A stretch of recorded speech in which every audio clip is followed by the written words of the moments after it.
সবাইকে অনেক অনেক অভিনন্দন। ঠিক এই মুহূর্তে আমার ঘড়িতে সময় 6টা 25 মিনিট, 12ই আগস্ট 2024। একটা সময় 2018 সালে যখন এমবাপ্পে ফ্রান্স বিশ্বকাপ জয় করলো,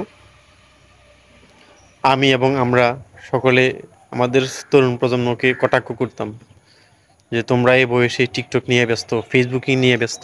দেখো, এমবাপ্পের মতো একটা 17 বছরের 18 বছরের ছেলে বিশ্বকাপ জয় করে ফেলছে। 6 বছর পরে এসে 2024 সালে এসে আমার মনে হচ্ছে যে এমবাপ্পের চেয়ে অনেক অনেক অনেক বেশি কিছু জয় করেছে আমাদের বাংলাদেশি স্টুডেন্টরা, আমাদের তরুণরা। কারণ হচ্ছে আমরা পুরো দেশ জয় করে ফেলছি। আমরা পৃথিবীর ইতিহাসে সবচেয়ে বড় স্বৈরশাসক শেখ হাসিনাকে আমরা হটাইয়ে দিছি। মাত্র 35 দিনের মধ্যে তারা আমরা দেশ ছাড়তে বাধ্য করছি। পুরো একটা স্বৈরাচার সরকার কোলাপস করছে। Can you imagine? এটা বিশাল ব্যাপার। এটা পৃথিবীর কোনো তরুণ এ অর্জন করতে পারেনি, কোনো তরুণ। আর এটার সবচেয়ে বড় ক্রেডিট আমি দিব আমাদের মেয়েদেরকে। ওফ,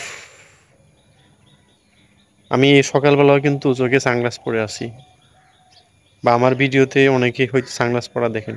এর কারণ হচ্ছে ফুটানি না, আমি আসলে আবেগ আপ্লুত হয়ে যাই। আমার এই চোখের পানি যাতে কেউ না দেখে, আমার ছল চোখ যাতে কেউ না দেখে, এই জন্য আমি সানগ্লাসটা পরি। আমি বিশেষ করে একটা মেয়ের কথা বলবো, কোন ইউনিভার্সিটি ঠিক আমি জানি না আসলে।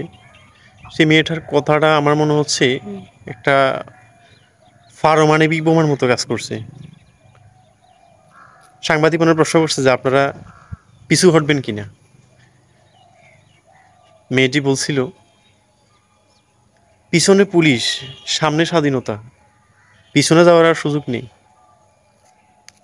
পিছনে যাওয়ার আর সুযোগ নেই, আমাদেরকে সামনেই যেতে হবে, কারণ স্বাধীনতা খুব কাছে এবং সামনে। সো এই যে তার বহিঃপ্রকাশ,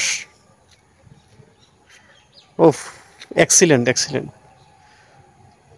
আরও যারা নারীরা আছে ঠিক এই মুহূর্তে যারা রাষ্ট্র সংস্কারের কাজ করতেছে, বিশেষ করে যারা ট্রাফিকের কাজ করতেছে, যারা আর্ট করতেছে,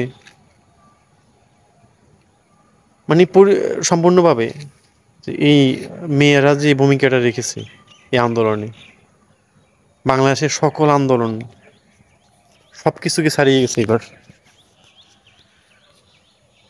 আমাদের নারীরা হচ্ছে বাঘিনী, এক একটা বাঘিনী। ভারতে কি পরিমাণ স্পৃহা, কি পরিমাণ সাহস, কি পরিমাণ ত্যাগ। আমি কিছু কিছু ভিডিওতে দেখলাম যে ছাত্রদেরকে আওয়ামী লীগ যুবলীগ কর্মীরা ধাওয়া করছে, সেখানে আমাদের কিছু মেয়ে যায় সামনে দাঁড়িয়ে গেছে, আমারে মারেন, আমার ভাইদেরকে না মেরে আমাকে মারেন, আমাদেরকে মারেন। তখন কি হয়েছে, তারা পিছু উঠতে বাধ্য হয়েছে। এই যে ত্যাগ, তাদের এই যে সাহস, মানে কোন প্রশংসা দিয়ে তাদেরকে আসলে আমি ইয়ে করব। এমন কোনো শব্দ কি আমার বা আমাদের জানা আছে? না, নেই, নেই। এই নারীরা সকল দেশের নারীদেরকে ছাড়িয়ে গেছে।